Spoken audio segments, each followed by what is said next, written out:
Assalamualaikum, selamat malam teman-teman pecinta cerita horor.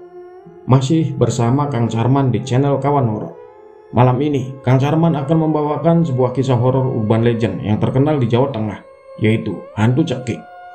Kisah ini dari akun Kaskusnya Kiri Sakya. Nanti link sumber tulisan beliau Kang Carman sematkan di deskripsi jika kalian ingin membacanya secara langsung. Baiklah, tanpa berlama-lama lagi, kita langsung saja simak cerita selengkapnya.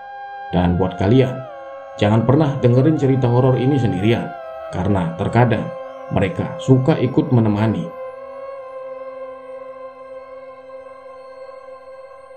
Tanpa disadari, Pak Ahmad akhirnya terlelap karena sudah tidak kuat menahan kantuk yang menyerangnya. Dalam tidurnya, dia bermimpi didatangi sosok tinggi besar. Sosok itu melihatnya dengan tatapan yang sangat mengerikan. Dalam mimpinya tersebut, Pak Ahmad seolah tersadar bahwa ini adalah mimpi, tetapi ia tidak bisa berbuat apapun. Bahkan untuk terbangun dari tidur pun dia tidak bisa.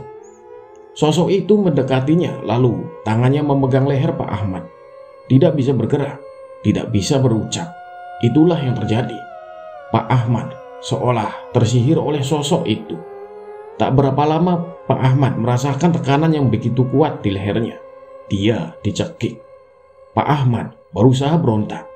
Dia berusaha melepaskan diri dari cengkeraman sosok itu, menyadari bahwa yang sedang dihadapi bukan manusia. Pak Ahmad berusaha melawan dengan doa-doa dan bacaan Al-Quran. Meskipun mulutnya tidak bisa berucap, Pak Ahmad berdoa di dalam hatinya dengan penuh keyakinan bahwa Tuhan pasti akan memberikan pertolongan. Entah sebuah keberuntungan atau memang datang pertolongan dari Tuhan, tiba-tiba muncul cahaya putih dari lehernya yang sedang dicekik sosok itu. Dan sekejap kemudian, sosok tersebut menghilang. Beberapa saat kemudian, sayup-sayup Pak Ahmad mendengar namanya dipanggil. Awalnya, dia hanya mendengar satu suara. Lama-lama, suara tersebut semakin banyak dan ramai. Perlahan Pak Ahmad membuka matanya.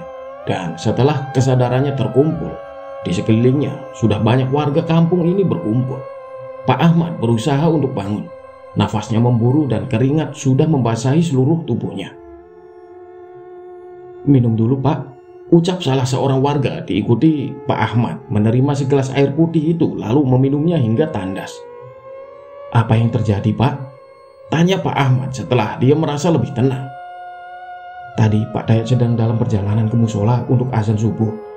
Saat melewati pos ronda, beliau melihat Pak Ahmad tertidur sambil meronta-ronta seolah minta tolong. Lalu dia memanggil warga," ucap Pak Sarto, orang yang memberikan minum kepada Pak Ahmad. "Apa yang terjadi, Pak? Bagaimana Pak Ahmad bisa sampai tidur di pos ronda sampai pagi begini? Biasanya kan jam 12 malam Pak Ahmad sudah pulang dari jualan," tanya Pak Dayat. "Sudah pagi ya? Padahal saya tadi merasa tertidur hanya sebentar," ucap Pak Ahmad. Setelah itu, Pak Ahmad pun menceritakan apa yang dialaminya kepada warga kampung ini. Para warga saling menatap satu sama lain ketika Pak Ahmad bercerita. Mungkin mereka memiliki pemikiran yang sama, yaitu teror cekik sudah dimulai. Setelah Pak Ahmad selesai bercerita, warga pun membubarkan diri dan Pak Ahmad juga pulang ke rumahnya. Mulai malam ini, Pak Ahmad memutuskan untuk libur berjualan sampai keadaan kembali aman. Hal itu dilakukan bukan tanpa alasan. Pak Ahmad sudah mengetahui mengenai cerita teror ini dan kapan biasanya teror ini terjadi. Tapi dia tidak pernah menyangka kalau dia juga akan mengalaminya secara langsung, bahkan hampir menjadi korban. Biasanya, jika ada salah seorang yang sudah mulai diincar seperti Pak Ahmad, teror ini akan terus mengikutinya. Tetapi, dia bisa sedikit lebih tenang, karena orang yang memiliki iman kuat dan rajin beribadah seperti Pak Ahmad ini tidak akan mudah menjadi korban. Tetapi dia harus tetap waspada dan melakukan pencegahan karena bisa saja dia akan lengah dan kembali diserang. Oleh karenanya, dia memutuskan untuk libur berjualan dulu sementara waktu sampai keadaan kembali aman. Para warga juga kembali beraktivitas seperti biasanya hari ini. Mereka melakukan aktivitas masing-masing seperti biasanya. Hanya saja, mulai hari ini mereka harus selalu waspada karena teror cekik sudah dimulai. Mereka tidak berani beraktivitas di luar rumah sampai malam hari datang. Mereka yang bekerja di sawah pun pulang lebih awal supaya sebelum maghrib sudah berada di rumah masing-masing. Saat maghrib dan isya mereka tetap pergi ke musola untuk bersolat berjamaah. Tetapi setelah selesai sholat jemaah Isya, mereka semua langsung pulang ke rumah masing-masing dan mengunci rapat rumahnya. Tidak ada yang berani keluar rumah, bahkan nongkrong seperti hari-hari biasanya. Mereka percaya hantu cekik hanya mengincar orang yang berada di luar rumah, terutama sendirian. Karena memang biasanya dulu seperti itu. Ketika di dalam rumah, mereka semua merasa aman. Alhasil, semenjak hari ini, kampung ini menjadi sangat sepi ketika malam hari. Hal itu membuat suasana semakin mencekam. Aku yang biasanya setiap malam ikut nongkrong bersama pemuda kampung ini pun jadi mengurungkan niat untuk keluar rumah karena tidak ada teman dan suasananya sangat mencekam. Ketika sudah merasa bosan, biasanya aku pergi keluar desa saat masih sore dan nongkrong bersama kawan-kawan lain di kota, dan biasanya aku pulang jika hari pagi. Beberapa hari berlalu, tidak ada lagi kejadian teror yang terjadi. Tetapi warga kampung masih belum berani keluar saat malam hari. Mereka percaya teror ini tidak akan berhenti sampai adanya korban atau bulan Suro ini berlalu. Jadi mereka masih berlindung di rumah masing-masing sampai bulan Suro ini selesai. Mereka percaya hantu cekik tidak akan berani melakukan teror di dalam rumah mereka karena setiap rumah warga sudah dilindungi dengan doa dari kiai kampung ini. Akan tetapi, apa yang mereka percayai kali ini runtuh ketika di suatu malam mereka mendengar teriakan dari salah satu rumah warga dan diikuti suara gaduh seperti perabotan rumah yang dipukuli. Mendengar kegaduhan tersebut, warga pun berhamburan keluar dari rumahnya masing-masing menuju ke sumber suara. Aku yang saat itu kebetulan sedang berada di rumah juga tidak mau ketinggalan, ingin melihat apa yang sedang terjadi. Meskipun orang tuaku melarangku keluar rumah, tetapi itu tidak bisa membendung rasa penasaranku. Aku berlari mengikuti beberapa orang yang kupikir sedang memikirkan hal yang sama denganku. Hingga tak berapa lama, kami pun sampai di salah satu rumah warga yang sudah ramai dikerumuni warga kampung ini. "Ada apa, Pak?" tanyaku kepada salah seorang warga yang sudah sampai terlebih dahulu. "Aku juga belum tahu pasti apa yang terjadi, Ri. Tapi katanya si Wahid kesurupan. Ini sedang ditangani Pak Solehin," jawab orang yang kutanya tadi.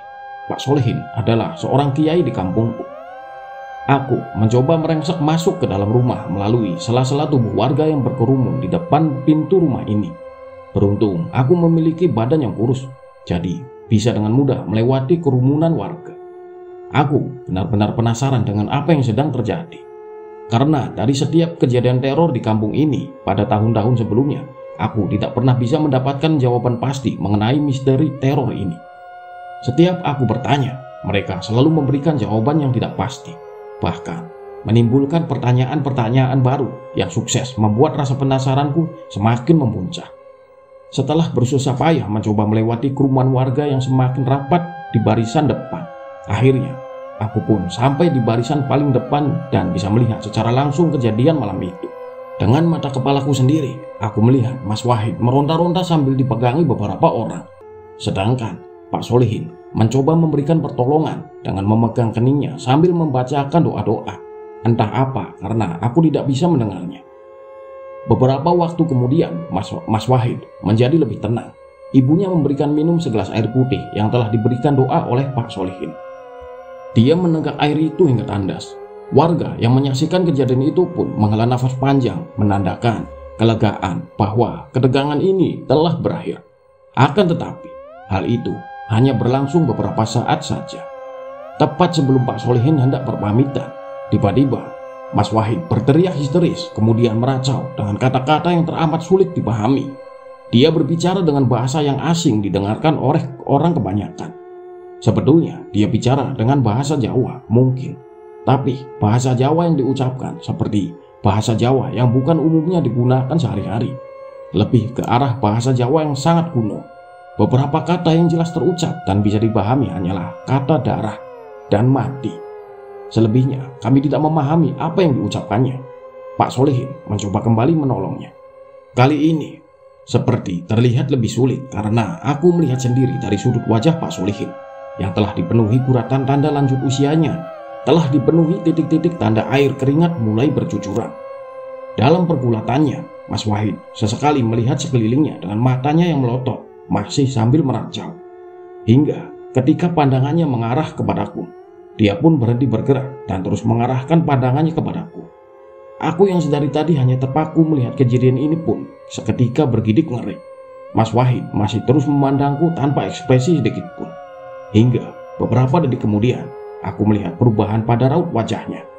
Diawali dengan senyuman yang mengerikan, atau lebih tepatnya seringai. Lantas berubah menjadi ekspresi marah dengan matanya yang melotot. Aku yang masih terpaku dengan kejadian itu, tanpa menyadari saat ini warga yang berada di sekelilingku telah bergerak mundur, mungkin karena takut. Jadi, tinggal aku sendirian berada di depan mereka. Dalam dekapan kengerian dan rasa takut yang mulai menjalar, aku mencoba melawannya hanya melalui tatapan mataku. Tanpa bergerak sedikit pun, aku memandang tajam ke arah mata Mas Wahid, mencoba mengintimidasinya atau mungkin makhluk yang saat itu menguasainya. Beberapa saat kemudian, secara tiba-tiba, Mas Wahid mencoba melompat untuk menyerangku secara langsung. Beruntung, beberapa orang masih menahan tubuh Mas Wahid, sehingga dia tidak bisa menjangkau tubuhku. Beberapa orang yang berada di belakangku juga secara spontan menarik tubuhku dan menjauhkanku dari jangkauan dan tatapan Mas Wahid. Dan kamu Ri, kayak gitu mau kamu lawan? Ucap Mas Rizal, salah satu warga kampung ini yang usianya tidak jauh denganku. Hanya selisih beberapa tahun saja di atasku. Bukan niatku mau melawan Mas, tapi aku terjebak kayak gitu, ya sudah mau gimana lagi? Ucapku sambil sedikit cengengesan untuk menutupi rasa takut. Ya udah, lihat dari luar sini saja, nggak usah masuk. Kayaknya bahaya. Ucap Mas Rizal. Sebetulnya apa yang terjadi sih Mas? Tanya aku. Entah lari, tapi aku dengar Mas Wahid ini sedang mempelajari suatu ilmu. Entah apa itu, aku kurang paham. Jawab Mas Rizal. Ilmu? Ilmu apaan Mas? Nggak ngerti aku. Ucapku menyelidik. Aku juga nggak paham ilmu apaan Ri. Tapi yang pasti katanya sejak sebulan yang lalu Mas Wahid ini mempelajari ilmu. Aku dengar awalnya dia nemuin buku kuno dari rumah almarhum kakeknya. Buku itu isinya tulisan Arab gundul semua. Mas Wahid kan pernah mondok juga, jadi dia bisa bahasa tulisan itu. Awalnya dia nanyain tentang buku itu ke Pak Solihin. Nah, setelah Pak Solihin membaca buku itu, Pak Solihin melarang Mas Wahid mempelajarinya karena katanya berbahaya kalau tanpa didampingi seorang guru.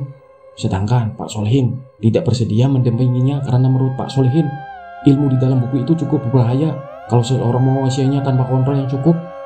Dan Pak Solihin menyimpulkan bahwa Mas Wahid ini belum cukup siap mempelajarinya, baik secara usia maupun kematangan iman dan mental. Pak Solihin menyuruh Mas Wahid membakar buku itu, tapi ternyata secara diam-diam Mas Wahid mempelajarinya sendiri, sehingga inilah yang terjadi Ri. Ucap Mas Rizal panjang lebar. Sedangkan aku hanya manggut-manggut saja mencoba mencerna setiap perkataannya. Malam semakin larut, beberapa warga telah kembali ke rumahnya masing-masing. Sedangkan aku, Mas Rizal dan beberapa pemuda kampung ini masih tetap menunggu di depan rumah Mas Wahid. Kami ikut berjaga dan siap jika Pak Solihin memerlukan bantuan tenaga kami. Iya benar, hingga malam larut ini Mas Wahid masih belum juga tenang. Pak Solihin masih belum berhasil menenangkannya. Kali ini semua pintu dan jendela rumah Mas Wahid ditutup rapat supaya tidak menjadi tontonan warga. Tapi dari luar, kami masih bisa mendengar dengan sangat jelas suara dari dalam rumah karena rumah Mas Wahid ini terbuat dari kayu, jadi tidak terlalu menghalangi suara dari dalam. Kami, sekelompok pemuda kampung berjaga dengan sangat waspada, mengingat teror hantu cekik juga belum berakhir, dan saat ini kami semua sedang berada di luar rumah, tempat yang sangat rawan diserang teror tersebut. Entah kejadian Mas Wahid ini ada hubungannya dengan teror cekik atau tidak, saat ini kami belum bisa menyimpulkannya. Waktu terus bergulir, Pak Solihin masih berjibaku dengan Mas Wahid yang kerasukan dan masih belum bisa teratasi. Ketika Pak Solihin mencoba berkomunikasi dengan makhluk yang menguasai Mas Wahid, makhluk itu seolah-olah tidak bisa atau tidak mau diajak berkomunikasi. Makhluk tersebut selalu berusaha menyerang melalui tubuh Mas Wahid. Hingga waktu memasuki subuh dan azan subuh telah berkumandang, secara tiba-tiba tubuh Mas Wahid berhempas dengan sendirinya dan dia tidak sadarkan diri. Setelah dibantu beberapa orang, akhirnya Mas Wahid pun sadar. Dia duduk lemas seperti teramat sangat kelelahan. Pak Solihin mencoba berkomunikasi dan Mas Wahid bisa merespon dengan baik. Artinya saat ini tubuhnya sudah tidak dikuasai oleh makhluk gaib lagi. Setelah beberapa saat, akhirnya Pak Solihin berpamitan untuk menjadi imam sholat subuh di musola. Kami pun juga berpamitan. Kejadian Mas Wahid ini benar-benar sangat misterius. Berdasarkan penuturan Pak Solihin, beliau tidak berhasil mengusir makhluk yang menguasai tubuh Mas Wahid saat itu. Beliau hanya sanggup menjaga supaya makhluk itu tidak mencelakai Mas Wahid atau orang lain, dan juga menjaga supaya sukma Mas Wahid tidak dibawa pergi. Dan ternyata kejadian malam tadi hanyalah awal. Setelah itu, hampir setiap malam selama bulan Suro ini Mas Wahid selalu kumat, dan ketika subuh dia sembuh dengan sendirinya. Setelah bulan Suro habis, Mas Wahid sudah tidak pernah kumat lagi. Akan tetapi setelah itu jiwanya menjadi seperti kurang lengkap hingga saat ini. Apakah kejadian Mas Wahid ini ada kaitannya dengan teror hantu cekik? Beberapa hari setelah kejadian pertama Mas Wahid kesurupan, kampung ini kembali senyap setiap malam hari datang. Para warga masih berdiam diri di dalam rumah masing-masing setiap malam karena mereka masih percaya bahwa teror hantu cekik tidak akan menyerang mereka ketika mereka berada di dalam rumah jika hari sudah mulai petang. Hal itu dilakukan supaya dia tidak bisa membahayakan dirinya sendiri maupun orang lain, sebab tidak ada lagi yang bisa dilakukan karena cara apapun yang sudah dilakukan selalu saja tidak berhasil mengusir makhluk yang menguasai tubuh Mas Wahid. Seolah Mas Wahid sudah merelakan raganya dikuasai makhluk tersebut tanpa adanya perlawanan darinya. Masih belum jelas penyebab yang sebenarnya kenapa Mas Wahid bisa seperti itu. Buku yang dimaksud menjadi salah satu penyebab pun tidak ditemukan di rumahnya. Malam ini baru saja aku pulang dari mendaki gunung sejak beberapa hari yang lalu. Aku memang hobi mendaki gunung. Ketika memasuki kampung, suasana mencekam langsung kurasakan. Sunyi tanpa aktivitas dari warga kampung ini. Ketika sampai di pos ronda, seseorang memanggilku dari dalam pos tersebut. Kiri, suara seseorang memanggilku. Spontan aku menoleh. Kamu Mit? Ternyata itu kami, salah satu pemuda kampungku sekaligus teman mainku yang memanggilku. Ngapain kamu di sini? Nggak takut dicekek kamu? Ucapku lagi. Enggak lah, lagian rame ini. Baru pulang kamu, Ri. Sinilah, mampir dulu. Ucapnya. Aku pun mengiyakan ajakannya dan melangkah menuju ke pos ronda. Ternyata di dalam pos masih ada beberapa orang lagi. Pada ngapain di sini? Bukannya pada anteng di rumah? Ucapku sembari menaruh tas ransel besar bawaanku. Bosan sebenarnya, Ri. Tiap hari ngedongkrong di rumah terus, ucap Hakim. Selain itu, kita juga penasaran sama isu teror cekik ini. Kita juga mikir, kalau misal kita terus-terusan sembunyi, nggak ngelakuin apa-apa, teror ini bakalan datang lagi tahun depan dan seterusnya. Makanya, kita lagi coba nyari jalan keluar, Ri. Siapa tahu bisa bongkar misteri teror ini, Ri. Sambungnya. Terus, udah tahu caranya? Tanyaku. Belum, jawab mereka serempak. Aku pun hanya menghela nafas panjang. Ngomong-ngomong, gimana Mas Wahid? Tanyaku sembari mengeluarkan sebungkus rokok dari saku celanaku. Ya masih kayak sebelumnya, Ri. Tapi makin kesini kayaknya makin parah deh, ucap Hakim. Makin parah gimana maksudnya? Sambungku sembari mengembuskan asap dari mulutku. Ruangan pos ronda yang sempit ini sekarang semakin dipenuhi asap rokok. Hakim mematikan bara rokoknya yang memang sudah tinggal puntungnya, lalu menyesap kopi hitam yang sudah setengah dingin karena sedari tadi terabaikan oleh hisapan demi hisapan nikotin. Usai meletakkan gelas yang isinya tinggal setengah, dia memandangku dengan tatapan menyelidik. Kamu punya apa, Andri? Tanyanya. Punya apa maksudnya? Maksudnya gimana sih? Ucapku bertanya balik. Itu dulu waktu Mas Wahid pertama kali kumat, aku lihat dia seolah ingin menyerang kamu, ucapnya datar. Dan aku rasa itu bukan kebetulan.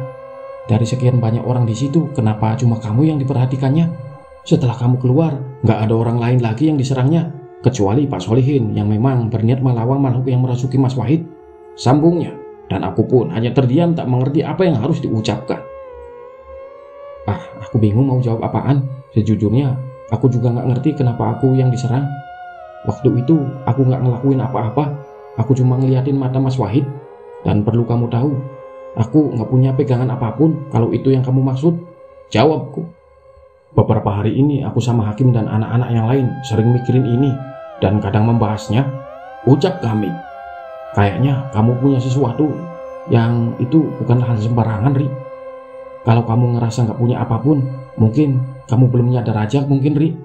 Coba kamu ingat-ingat deh, ada cerita apa di masa lalu kamu atau waktu kamu kecil sebelum pindah ke kampung ini? Sambungnya. Aku memang bukan warga asli kampung ini. Aku berasal dari kelurahan yang letaknya di pusat kabupaten dekat dengan situs kuno peninggalan religius masa lampau. Aku pindah ke kampung ini saat usiaku 3 tahun karena ayahku bekerja di kampung ini sebagai pengajar dan di salah satu sekolah dasar. Aku kembali mengingat cerita dari ibuku mengenai diriku sewaktu masih bayi dulu. Dulu aku dilahirkan prematur ketika usia kandungan masih 7 bulan. Sebagai bayi prematur, aku memiliki tubuh mungil dan lemah. Setelah beberapa hari tinggal di dalam inkubator dan dinyatakan sudah sehat, aku pun dibawa pulang. Waktu itu, keluargaku masih tinggal serumah dengan nenekku. Ternyata, setelah sampai rumah, aku menjadi pusat perhatian, baik dari bangsa manusia atau keluargaku yang lain maupun dari bangsa jin. Hampir setiap malam, aku selalu rewel, tidak jelas, seperti merasa ketakutan. Padahal, menurut penuturan ibuku, segala cara untuk mengatasi bayi rewel sudah dilakukan. Seperti mengecek popok, mengatur posisi tidur senyaman mungkin, sampai memberi ASI secukupnya. Tapi aku masih saja rewel, hingga pada suatu malam, pamanku yang kebetulan sedang lewat di depan kamarku, melihat aku yang sedang tertidur sedang diamati oleh makhluk besar hitam berbulu dan seolah hendak mengambilku. Karena pamanku ini memiliki kelebihan secara batin yang didapatkannya dari keturunan dan beliau juga mempertajam dengan mempelajarinya, maka pamanku bisa melihat dan melawan makhluk tersebut. Singkat cerita, aku pun selamat dari serangan makhluk tersebut setelah pamanku menolongku. Hari demi hari berlalu dan hampir setiap malam aku masih menjadi incaran makhluk gaib. Pamanku semakin lama semakin kerepotan juga untuk menjagaku. Hingga akhirnya ayahku meminta bantuan kepada temannya yang seorang kiai sekaligus pimpinan salah satu pondok pesantren ternama di kotaku. Setelah teman ayahku menolongku, entah dengan cara apa, aku sudah tidak pernah diganggu lagi. Ada satu pesan dari teman ayahku kepada orang tuaku yang intinya, nanti setelah aku dewasa, aku akan menjadi orang yang tajam, baik secara pikiran maupun perasaan. Oleh karenanya, orang tuaku harus benar-benar menjagaku karena jika sampai aku salah jalan, maka akan menjadi berbahaya. Sejak aku ditolong oleh teman ayahku hingga saat ini, aku tidak pernah bisa melihat penampakan makhluk gaib secara jelas. Paling hanya bayangan-bayangan tidak jelas. Tapi aku selalu bisa merasakan kehadirannya jika makhluk itu sedang berada di dekatku. Dan entah tahu dari mana, seolah aku memiliki keyakinan jika aku memiliki semacam energi melalui mata. Hal itu datang begitu saja tanpa pernah kurencanakan atau kupelajari. Beberapa kali aku menghadapi orang kesurupan dan hanya melalui tatapan tajam ke matanya orang tersebut sembuh dengan sendirinya. Padahal, aku tidak pernah melakukan ritual apapun atau menggunakan bacaan-bacaan khusus. Selain dalam hal gaib, terkadang aku menggunakan mata ketika hendak mempengaruhi seseorang atau bahkan mengintimidasi, dan sejauh ini masih sering berhasil. Entahlah, aku hanya melakukan itu sesuai insting saja. Usai aku bercerita tentang diriku tersebut kepada teman-temanku, mereka pun hanya manggut-manggut seolah menyadari sesuatu. Seperti yang aku duga, Ri, kamu memang punya sesuatu, tapi kamu gak menyadarinya. Entah itu dari orang yang menolong waktu masih bayi dulu, atau entah dari keturunan. Aku juga gak tahu. Karena bisa saja begitu, mengingat paman kamu juga punya kemampuan yang didapat dari keturunan. Aku rasa nenek moyang kamu dulu bukan orang sembarangan, Ri, ucap Hakim. Terus hubungannya sama rencana kalian tadi soal mau membongkar misteri teror cekik ini apaan? Tanyaku. Kita lagi mikirin mau pakai kemampuan kamu, Ri, juga buat ngelawan teror ini. Kali ini Rahmat ikut angkat bicara setelah sejak tadi hanya menjadi pendengar. Gila, aku gak berani. Lagian aku juga gak ngerti gimana caranya, dan aku gak yakin kalau aku punya kemampuan. Selama ini aku ngerasa semua itu cuma kebetulan doang, sahutku. Ya kamu lakuin aja seperti yang biasa kamu lakuin, Ri. Aku yakin kita semua bareng lu bisa ngelawan teror ini. Besok kita ketemu Pak Solihin dulu. Kita konsultasi dulu sama beliau apa yang perlu dilakukan, ucap kami. Aku pikir-pikir dulu deh, masih nggak yakin aku, ucapku. Yang jelas, kita semua pemuda kampung ini udah jengah sama teror ini. Kalau kita nggak ngelawan, tahun depan dan seterusnya bakal ada lagi. Aku harap besok habis maghrib kamu ikut datang ke rumah Pak Solehin, ucap Rahmat. Ya sudah, kalau kamu mau pulang istirahat, tapi kalau mau ikutan nongkrong di sini dulu juga boleh. Kita rencananya mau sampai subuh, ucap Hakim. Ya sudah, aku ikut ngopi dulu deh. Kopiku mana? Ucapku, dan salah satu di antara mereka pun kembali menyeduh kopi untuk kita semua. Malam semakin larut, kami semua masih tetap terjaga ditemani bergelas-gelas kopi dan berpatang-patang rokok sembari mengobrol ringan tentang apa saja. Mulai dari membicarakan sosok Eva, gadis kampungku yang berparas cantik dan berbadan seksi, yang suka mandi di kali hanya berbalut kain jarik, sampai membicarakan rencana jahat mencuri buah mangga di kebun milik warga untuk dinikmati bersama, dan obrolan-obrolan lain supaya kita semua bisa terus terjaga hingga pagi. Ketika kami semua sedang asik mengobrol, tiba-tiba kami mendengar teriakan diikuti suara gaduh dari sebuah rumah yang letaknya tidak jauh dari pos ronda ini. Tanpa komando, kami semua berlari menuju sumber suara tersebut. Sesampainya di tempat tujuan, kami melihat sebuah rumah yang pintunya terbuka dan beberapa orang sudah berada di dalamnya. Ternyata itu rumah Pak Jamal, dan kami melihat Pak Jamal sudah terduduk lemas dengan ekspresi wajah ketakutan. Berdasarkan keterangan Pak Jamal dan istrinya, tadi Pak Jamal terbangun dari tidurnya karena ingin buang air kecil. Baru keluar dari kamar, belum sempat keluar rumah, tiba-tiba Pak Jamal dihadang sosok tinggi besar. Pak Jamal kaget lalu ingin berteriak. Belum sempat bersuara, tiba-tiba sosok itu mencekiknya. Istrinya yang sempat mendengar suara mencurigakan pun keluar dari kamarnya dan mendapati Pak Jamal memegang lehernya seolah sedang berontak dari cekikan seseorang. Tetapi istri Pak Jamal tidak melihat siapapun yang mencekik suaminya. Spontan, istri Pak Jamal berteriak dan seketika Pak Jamal terjatuh lemas. Tidak lama kemudian, kami dan para tetangga datang. Kami hanya berusaha menenangkan Pak Jamal dan istrinya karena kami pun tidak tahu harus berbuat apa. Beberapa waktu kemudian, kami kembali mendengar teriakan dari rumah lain. Tak lama terdengar lagi teriakan lainnya hingga 4 kali kejadian di malam itu. Tak ayal, hal itu membuat kampung ini menjadi gempar di malam itu. Akhirnya, hampir seluruh warga keluar dan berkumpul menjadi beberapa kelompok. Sedangkan para pemuda dan para pria membagi personil menjadi beberapa bagian dan menjadi setiap kelompok tersebut hingga pagi dengan membawa senjata seadanya. Meski terhitung hanya terjadi 4 teror malam itu, tetapi berhasil membuat suasana kampung ini semakin mencekam. Raut wajah tegang dan takut jelas terlihat dari para warga yang berkumpul di beberapa halaman rumah. Tidak berbeda dengan orang-orang yang bertugas jaga. Meski sesekali mereka saling melempar candaan untuk mencairkan suasana, tapi kewaspadaan tidak pernah terlepas sama sekali. Aku yang ikut berkumpul dan berjaga di salah satu kelompok menjadi saksi akan suasana tegang dan mencekam malam itu yang sama sekali tidak bisa mereka samarkan. Ketika waktu telah memasuki subuh, satu persatu warga kembali ke rumah masing-masing dan sebagian ke musola untuk sholat subuh berjamaah. Seperti yang kami semua duga, ketika waktu setelah memasuki subuh dan berlanjut pagi, teror itu tidak akan menyerang lagi. Usai sholat subuh, para warga masih berkumpul di musola. Mereka berembuk mengatasi teror ini, dipimpin oleh Ketua RW dan Pak Solehin selaku kiai sekaligus sesepuh kampung ini. Sepertinya teror kali ini berbeda dengan teror tahun-tahun yang sebelumnya, ucap Pak Zaini, Ketua RW kampung ini. Dulu mereka tidak pernah menyerang warga di dalam rumah, tapi sih tadi malam kita semua tahu mereka sudah berani menyerang warga di dalam rumah, sambungnya. Jadi kita harus gimana, Pak? Tanya Pak Rohman, salah satu warga. Menurut saya, untuk sementara setiap malam kita berkumpul seperti tadi malam, terutama bagi wanita dan anak-anak. Kita bagi menjadi 5 kelompok. Pemuda dan pria yang masih kuat bertugas berjaga. Nanti kita ada data beberapa orang kemudian, kita bagi sesuai kelompok jumlahnya, ucap Pak Zaini. Tempat berkumpulnya di mana saja, Pak? Tanya salah satu warga. Di rumah saya, Pak Rohmat, Pak Jaka, Pak Hasan, dan Pak Jumali. Itu saya pilih karena mempunyai halaman yang cukup luas dan jaraknya tidak terlalu jauh setiap rumahnya. Jadi bisa mempermudah kita untuk saling berkoordinasi, ucap Pak Zaini.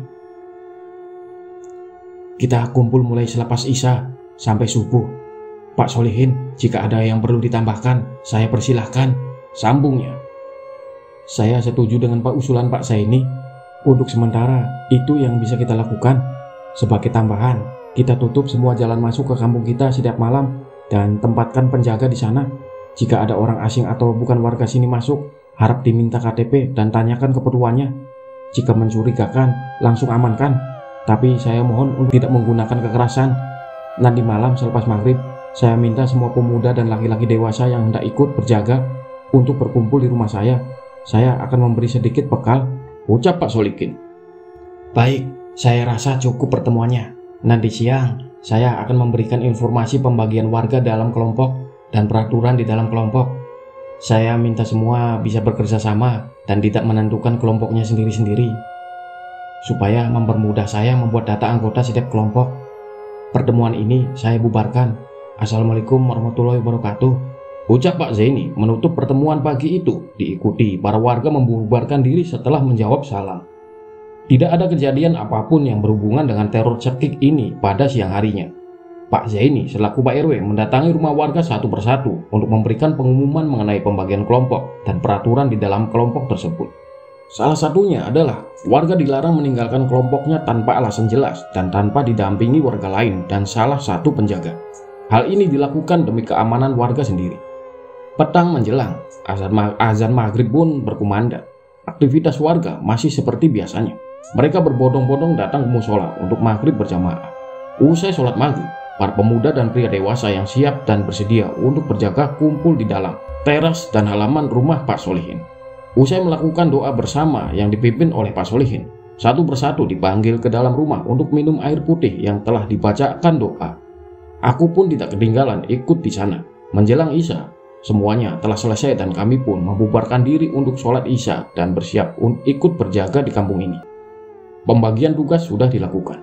Kami tinggal menempatkan diri sesuai posisi dan tugas masing-masing nantinya. Malam semakin larut, kegelapan dan suasana kelam semakin menguasai kampung ini. Meski penerangan listrik telah merata masuk ke desa kami sejak bertahun-tahun lalu, tapi di beberapa tempat masih sangat minim penerangan, terutama di lahan kosong yang belum terpakai. Hembusan angin yang meniup ujung-ujung pohon bambu dan pohon mindik yang menjulang tinggi yang banyak tumbuh di kampung ini sukses membuat suasana semakin mencekam. Bulan muda yang masih belum genap separuh tak cukup menambah penerangan, justru membuat suasana semakin kelam.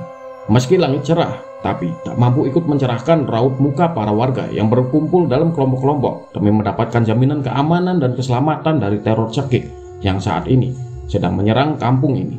Para pemuda dan pria dewasa yang berjaga terus berusaha memecahkan ketegangan dengan obrolan dan candaan khas kampung ini. Namun, kewaspadaan tak pernah lepas dari mereka. Singkong rebus, kacang rebus, jagung rebus, dan beberapa jenis makanan tradisional lainnya dipadukan dengan seduhan kopi hitam pekat menjadi kawan akrab untuk membunuh rasa takut yang biasa menyerang ketika malam semakin larut. Tak lupa, gemericik bara rokok kretek sekali terdengar ketika mereka menghisap salah satu candu yang terpercaya mampu meningkatkan kewaspadaan dan konsentrasi. Setiap 1 jam sekali, beberapa orang penjaga berkeliling kampung, menyisir dari rumah ke rumah hingga ke lahan-lahan kosong untuk mencari sesuatu yang mencurigakan dan untuk antisipasi pengamanan. Malam kini telah memasuki fase sepertiga terakhirnya. Para wanita dan anak-anak sudah terlelap dalam tidurnya sejak beberapa jam yang lalu. Meski terlihat tenang, tapi jelas terlihat jika mereka tidak bisa terlelap dengan cukup nyenyak akibat rasa takut yang juga ikut menemani mereka. Para penjaga masih tetap siaga dengan tugas mereka masing-masing. Tak berapa lama terdengar suara gaduh dari kentongan yang dipukul berkali-kali secara konstan. Ternyata suara tersebut berasal dari beberapa penjaga yang sedang berpatroli keliling kampung. Tanpa komando, beberapa orang lainnya menyusul ke sumber suara. Ternyata mereka sedang berada di dekat rumpun bambu di salah satu lahan kosong. "Ada apa?" tanya salah satu warga yang baru datang. "Tadi kami sedang keliling, Pak. Awalnya kami curiga di belakang rumah Pak Yusman ada sesuatu yang bergerak, seperti ada seseorang yang sedang mengendap-endap. Kami pun inisiatif mendatanginya. Sesampainya di belakang rumah, kami melihat bayangan hitam bergerak sangat cepat menuju pohon-pohon bambu ini. Kami pun mengejarnya sampai memukul-mukul kentongan untuk memanggil yang lainnya. Ketika kami sampai di sini, bayangan itu sudah tidak ada lagi dan kami menemukan ini," ucap Hakim yang ternyata tadi ikut berkeliling sambil menyerahkan sebuah benda yang terbungkus kain hitam. "Kita serahkan benda ini ke Pak Solihin aja, biar beliau yang memeriksanya," ucap warga yang lainnya, diikuti anggukan dari yang lainnya sebagai tanda setuju. "Saya akan memeriksanya, kalian kembali saja ke tugas kalian masing-masing," ucap Pak Solihin setelah menerima benda mencurigakan tersebut, dan kami pun membubarkan diri. Malam pun berlalu, pagi telah menjelang. Para warga kembali ke aktivitas sehari-hari mereka. Ketika siang hari tidak ada hal aneh yang terjadi, semua aktivitas dan suasana masih normal seperti biasanya. Hanya saja, para warga masih selalu waspada dan mengawasi jika ada orang asing masuk ke kampung ini. Mereka curiga teror ini dilakukan oleh orang luar, karena dari seluruh warga tidak ada satupun yang mencurigakan. Tak terkecuali Mas Wahid yang masih sering kumat ketika malam hari. Warga percaya bahwa Mas Wahid bukanlah pelaku teror ini karena setiap malam dia selalu dijaga oleh keluarganya dan tidak pernah meninggalkan rumah. Meskipun apa yang menimpanya masih dicurigai ada hubungannya dengan teror cekik ini, tapi dalam hal ini dianggap Mas Wahid sebagai korban, bukan pelaku. Siang ini aku sedang berkumpul dengan beberapa pemuda kampung yang statusnya masih pengangguran seperti diriku. Sebagai pemuda kampung ini bekerja di perantauan, sebagian lagi bekerja di serabutan yang tidak menentu jam kerja dan penghasilannya. Jadi ketika mereka sedang tidak ada pekerjaan yang paling hanya menongkrong-nongkrong saja di pos ronda atau dimanapun untuk sekedar mengisi waktu kosong. "Udah ada berita belum tentang benda yang tadi malam?" ucapku. "Belum kayaknya, Pak Solihin belum ngasih tahu apa-apa," ucap Hakim. "Menurut kamu, benda yang kamu temuin tadi malam itu isinya apa, Kim?" tanyaku kepada Hakim. "Entahlah Ri, tapi aku yakin itu ada hubungannya sama teror cekik ini," jawabnya. "Bisa jadi itu sesajen atau semacam media buat orang yang melakukan teror ini," ucap Kamil. "Udah, mendingan kita tunggu aja kabar dari Pak Solihin, gak usah nebak-nebak kayak gitu," ucapku. Kami pun lanjut ngobrol santai membahas apapun yang perlu dibahas hingga sehari sore menjelang. Seusai sholat maghrib berjamaah, Pak Solihin mengajak warga berkumpul sebentar di musola untuk membicarakan mengenai penemuan benda mencurigakan kemarin malam. Berdasarkan keterangan dari Pak Solihin, benda tersebut semacam persyaratan untuk suatu perjanjian dengan bangsa jin. Secara sederhana, bisa dikatakan sebagai sesajen. Tetapi bukan sesajen pada umumnya yang isinya bunga, kemenyan, rokok, makanan, dan lain-lain, melainkan segenggam tanah yang diduga merupakan tanah kuburan yang dibungkus kain putih yang diduga kain kafan. Sebagai boneka kain yang dibungkus kain kafan juga menyerupai pocong dan benda lainnya yang semuanya dibungkus menjadi satu dengan kain hitam. Pak Solihin menduga ada seseorang yang melakukan tindak pesugihan yang sedang mencari tumbal dari salah satu warga kampung ini dengan jalan melakukan teror cekik. Jadi, teror hantu cekik ini sebetulnya bukan dilakukan oleh makhluk gaib sebangsa jin, tetapi dilakukan manusia yang bersekutu dengan jin sehingga dia bisa memiliki kemampuan menyamarkan kehadirannya dan bisa menghilang begitu saja seperti hantu. Sedangkan benda yang diduga sebagai sesajen tadi adalah sebagai media untuk melancarkan aksinya di kampung ini. Jika benda itu hilang, maka orang tersebut tidak akan mampu menggunakan kemampuannya tadi. Oleh karenanya, Pak Solihin membakar benda tadi. Akan tetapi, tidak menutup kemungkinan orang tersebut akan datang lagi dan menaruh benda yang sama untuk melakukan aksi. Oleh karenanya, semua warga yang masih harus tetap waspada dan berjaga supaya tidak ada orang yang bisa melakukan aksi tersebut. Sesuai dengan penjelasan Pak Solihin tadi, Pak Zaini tetap menginstruksikan kepada semua warga untuk tetap berkumpul dan berjaga seperti malam sebelumnya sampai teror ini benar-benar berakhir. Malam pun beranjak semakin pekat. Seluruh warga sudah berkumpul sesuai dengan kelompoknya masing-masing. Warga yang bertugas berjaga juga sudah menempatkan diri sesuai tugasnya masing-masing. Tak terkecuali aku yang ikut berjaga bersama para pemuda lainnya. Beberapa kali kami mendengar suara-suara mencurigakan yang berasal dari lahan-lahan kosong kampung ini. Tetapi ketika kami menyisirnya, kami tidak menemukan apapun. Mungkin hanya suara binatang liar yang beraktivitas di malam hari. Hingga malam semakin larut, kami tidak menemukan sesuatu yang mencurigakan. Tidak ada satupun orang yang asing memasuki kampung ini. Wajar, karena isu teror ini sudah santer terdengar di berbagai wilayah di kotaku. Jadi, mungkin orang luar juga mengurungkan niatnya untuk datang meskipun ada kepentingan. Daripada mereka dicurigai melakukan sesuatu, maka lebih baik menghindari. Sebetulnya, teror ini tidak hanya menyerang satu kampung dalam satu kelurahan ini saja. Kampung lainnya juga ikut diserang, tetapi tidak separah kampung ini. Mereka pun sudah melakukan penanganan seperti yang dilakukan di kampung ini. Hingga subuh datang, keadaan masih tetap aman tanpa adanya teror. Mungkin benar apa yang dikatakan oleh Pak Solihin.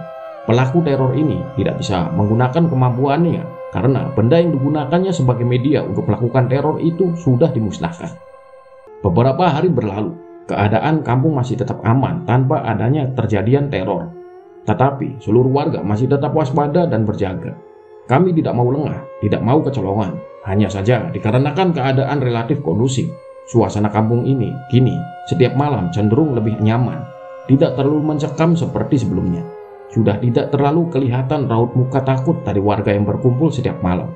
Mereka cenderung santai, mengobrol dan bercanda hingga kantuk menyerang dan satu persatu terlelap. Setiap malam selalu terhidang makanan-makanan sederhana dan kopi tentunya untuk warga yang berjaga supaya stamina mereka tetap terjaga. Tetap waspada mengusir rasa tak kantuk. Salah satu hikmah dari kebersamaan dan gotong royong. Di suatu malam, aku sedang beristirahat di rumah. Malam ini, aku memutuskan untuk tidak ikut berjaga karena merasakan badanku sangat keletihan. Keluargaku memang tidak pernah ikut berkumpul bersama warga lainnya setiap malam. Jadi, aku sedikit mengoreksi informasi sebelum jika seluruh warga ikut berkumpul setiap malam. Hal tersebut dilakukan bukan tanpa alasan. Keluargaku setiap malam tetap berjaga berada di dalam rumah dan tidak pernah diganggu adanya teror ini. Di tahun-tahun sebelumnya juga sama. Menurut keterangan Pak Solihin, teror ini hanya menyerang warga yang asli kampung sini, sedangkan keluargaku adalah pendatang. Jadi kami akan tetap aman. Kembali ke cerita, ketika aku sedang beristirahat di ruang tengah rumahku, di depan TV, dalam kondisi setengah sadar karena saat itu aku sedang hampir terlelap tidur. Aku merasakan ada seseorang yang mendatangiku. Dalam sekelebatan, aku merasakan seperti ada benda atau seseorang yang menindihku. Aku tidak mampu menggerakkan sendi-sendi tulang. Bahkan, untuk membuka mata pun, aku tidak mampu. Aku merasakan hanya gelap dan terbelenggu. Kali ini, aku sudah sadar. Sepenuhnya sadar. Akan tetapi, aku tak mampu melakukan apapun. Berteriak pun juga tidak mampu. Mulutku tercekat, suaraku terbungkam. Dalam beberapa saat, aku merasa panik. Sempat aku berpikir, apakah aku terkena serangan teror cekik ini? Tapi aku rasa bukan, sebab aku masih mampu bernafas dengan normal, meski memburu. Dan aku rasakan sakit di leherku seperti umumnya orang yang tercekik. Aku hanya tidak bisa bergerak, tak bisa melihat dan tidak bisa berbicara.